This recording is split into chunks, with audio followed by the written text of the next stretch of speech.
Hello Aquarius, ito yung reading mo para sa next 7 days. Pagpasensyahan nyo na po yung microphone ko at may topak na yan, nagpuputol-putol na.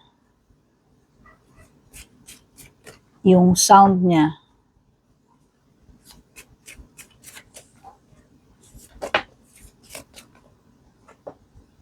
Ilang taon na rin kasi yan eh. So, bibili pa ako ng replacement. Money path. Wow, meron ka money path. Money path. Career. Uy, vulture. Archway, ang ganda. Path. Ayan na naman. Meron talagang path na magbubukas para sa'yo. Darkman. Well. Okay. So, puntahan na natin to. Merong naghihintay sa yung mga path. Promise, Aquarius. Sa career mo, andyan yung mga bagong opportunities, possibilities, paths na magbubukas sa'yo. Aside doon, nandyan din yung money path na maaari mong matagpuan. Etong money path na ito, path pa lang yan. Matatagpuan mo pa lamang yan. Ayan o. Kumbaga, magbubukas yung mga opportunities, possibilities sa iyo. Ito yung maswerte, magandang pagkakataon na maging lalong maging masigasig yan sa ginagawa mo, maging resourceful, madiskarte, makikonnect ka, no? O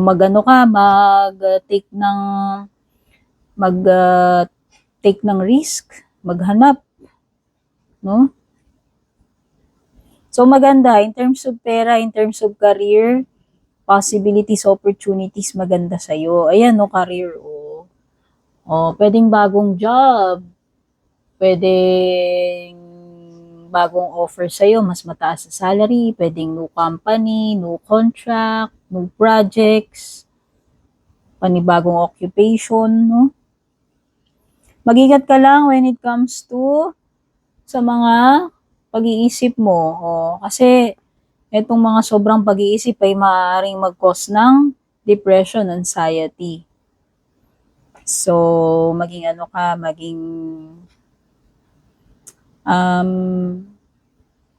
mag-think ka na lang ng positive. Kasi wala rin namang matutulong kung puro negative yung iniisip mo.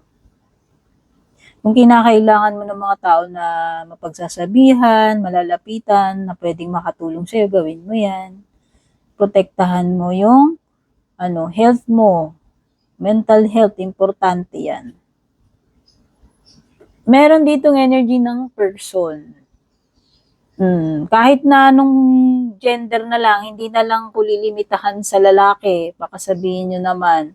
O, dealing sa relationship with someone na may dark complexion or hair. Basta person yan. At maganda itong well na ito kasi ito ay sign na merong matutupad na wish.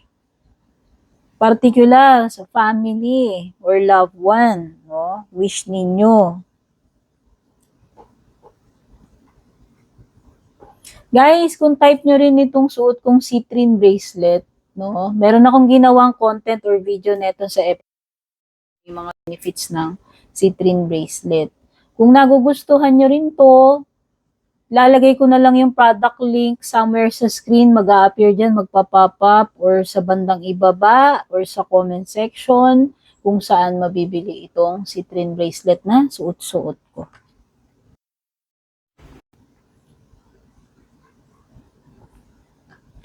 I-tap nyo lang po yun, makikita nyo yung mga products dyan na magsusulputan. Tap nyo lang yan, mapupunta na po kayo mismo doon sa product itself. At pwede nyo na pong i-check out doon. Doon nyo na rin makikita kung magkano. Hindi ako yung nagbebenta niyan. I-share ko lang sa inyo kung saan makakabili na itong suot ko, okay? Kung type nyo rin yan. Wala akong mga paninda, hindi po ako nagbebenta. Kumbaga, yung mga bagay na ikiniklik nyo dyan or chine-check out ninyo kung type nyo yan, meron ako ma-earn dyan na commission, which is maliit lang naman. Pero at least, 'di ba, makakatulong pa rin po 'yun sa akin.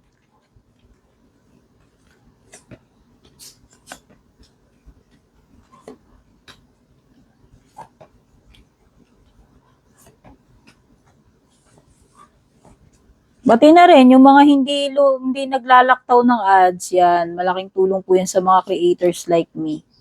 Kasi yung mga creators, kumikita yan sa mga yung mga ads na sumusulpot dyan sa mga video. Yun lang yung way namin na mag-earn yung namin, yung mga content namin. And syempre, kung bago kayo, don't forget to subscribe, follow, tap nyo na rin yung bell icon para updated kayo every time may bago tayong post or upload. O, di ba? Sulputan yung mga paths para sa iyo, Aquarius. So, ayan lumitaw na naman yung Two of Wands. So, meron talaga mga bagong opportunities magbubukas. Andyan ang gateway papunta sa mga bagong posibilidad, opportunity sa career, sa pera, etc. Paths are literally opening up. Yun din yung confirmation ng Two of Wands, no? Sa pera, sa career mo, kaya ang ganda nito. Ito yung mga signs na sasamantalahin mo yung mga pagkakataon na yan kasi may potential dyan na mag-grow, mag-level up, no? Mahanap mo yung hinahanap mo. So, ito na nga yun. Ito yung mga paths na paparating sa opportunity. Ngang makakapamili ka pa dyan. Pwedeng merong leveling up, merong growth. Ayan, makaka-receive ka ng blessing or tulong galing sa divine with the Six of Cups. Assistance. Ano mga assistance yung kinakailangan mo? Divine assistance, material man yan or hindi. Andyan, no? O magician, you are about to be employed. Para sa iba sa inyo, naghahanap po. Diba ito nga, path sa career or leveling up, pwedeng promotion. Ayan makakahanap kayo ng fulfillment, ng better job, mas better na salary. Magician is Gemini energy. Ito rin ay sign ng mga pagbabago. Para sa akin, magagandang pagbabago yan. Meron talagang wish na matutupad, particular sa family. Ang ganda niyan. Ito yung card na wish come true. Ito yung card ng fulfillment, happiness. Ito yung card ng marireunite kayo. Baka ito ay may mga loved ones kayo na OFW, magiging magkasama uli, or baka merong mga magsiset ng reunions. Ito yung sign na yung malalagpasan nyo na yung kung ano man yung crisis or mahirap na pinagdadaanan ninyo. Manunumbalik na uli yung kaayusan, yung happiness, yung sigla ng pamilya, mabubuo na uli, malalagpasan nyo na yung mga problema. The storm is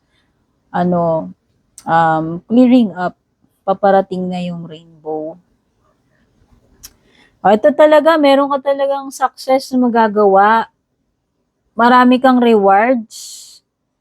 Dahil ito ay deserve mo, may enjoy mo yan, magiging proud ka sa sarili mo, ma-accomplish mo yung mga dapat mong ma-accomplish. Matatapos mo yung mga goals, yung mga deadlines, no? So, maganda ito. Okay, in terms of money, in terms of sa business mo, sa trabaho. Nakikita ko rito kung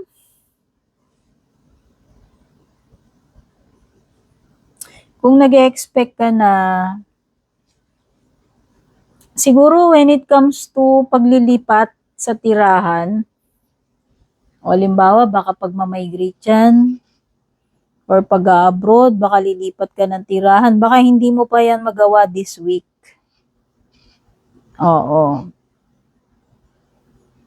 Baka maghihintay ka pa ng ilang days, not this week. Okay? Kasi kung may alis dito, parang hindi ka pa makakaalis itong next 7 days . Baka sa mga susunod pa baka next month pa, etc. Hindi ko alam, no? Pero yung mga plans mo magiging successful, promise. Yan.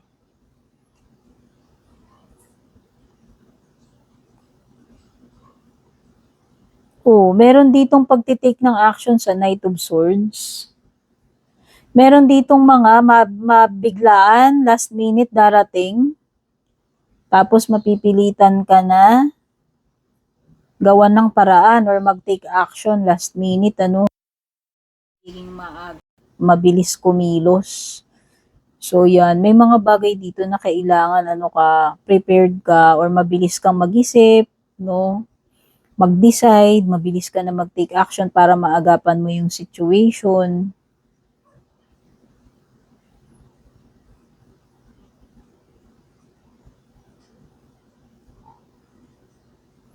May mga cycles na magtatapos with the Wheel of Fortune. O baka iba yan, contract. Or sabi ko nga meron ditong matatapos na yung period na mahirap related sa family ninyo.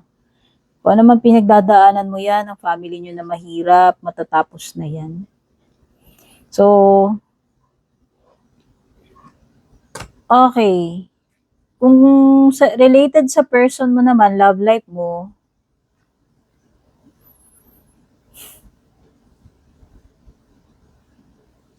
hindi pa rin nakaka-move on itong person na to. Oo. Dine-daydream ka pa rin niya, naaalala ka pa rin niya.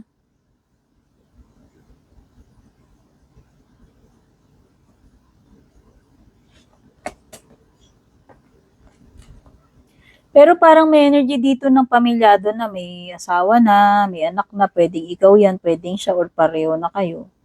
Pero, hindi ka pa rin niya totally nakakalimutan. May mga times na naaalala ka niya, nagre-reminisce, nagde-daydream about you.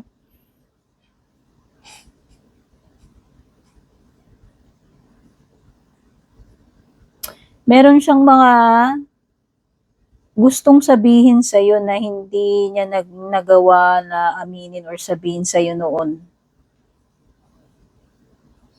Oo. Unfinished. Alam mo yun, parang sa kanya wala pang closure. Yes. Para sa kanya kasi hindi pa kayo natapos pero parang nagkaroon na kayo ng hindi pa kayo para sa kanya hindi pa tapos talaga sa inyo pero dumating lang yung time na nagkaroon na kayo ng mga kanya-kanyang jowa, naghiwalay kayo ng landas, nagkaroon kayo ng kanya-kanyang buhay, no? Pero para sa kanya hindi pa kayo talaga nag-end. Kaya siguro unable to move forward pa rin to. Okay? So, yan. Kung gusto niyo ng private reading sa akin, kung sa YT ka nanonood, it's either ilalagay ko sa comment section, nakapin yung link ko papunta sa official FB page ko. Tap nyo lang yung mapupunta kayo sa nag-iisa official FB page ko. Purple tin, may check sa dulo. Kayo ang mag-PM. Kasi yung mga fake scammers, i-add friend kayo, i-chat kayo. Pagka ganun yung mga fake yun, kayong mag-PM sa akin, ha? Nasa 300k something na yung FB page ko para lang hindi kayo maligaw sa mga peke. Tsaka hindi ako friend. Hindi ako nag-add friend, hindi ako nag-chat. So, ito yung mga last cards na huhugutin ko. Pwedeng closing messages to or answer sa tanong mo. Pwede mong i-post tong video na to isang tanong na nasasagot ng yes or no. Okay, so i-post nyo na lang, hindi ko na to patatagalin. Pagka nakaisip na kayo ng tanong, i-unpost nyo na. Buta kong 3.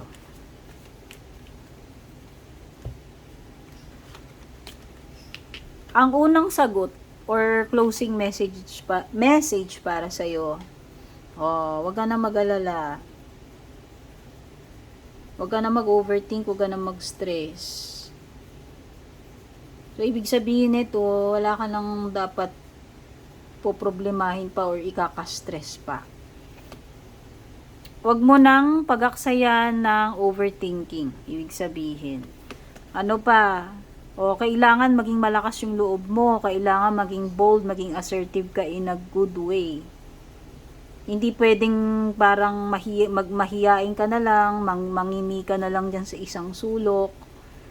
Kumbaga, hindi mangyayari talaga to kung hindi ka magte-take action or kung hindi ka magsasalita, kung mananahimik ka lang.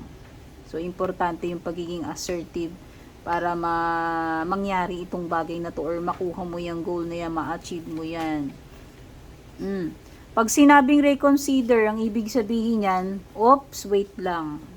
Pag-isipan mo munang mabuti. Reviewin mo munang mabuti. Pause ito eh. Wait lang muna, huwag ka munang gagawa ng kahit ano. I-reconsider mo muna. Balik-balikan mo, reviewin mo mabuti, lalo na kung kontrata yan or whatever. Okay? So, yun lang yung mga nahugot ko sa ngayon. Kita-kits sa susunod. Bye-bye.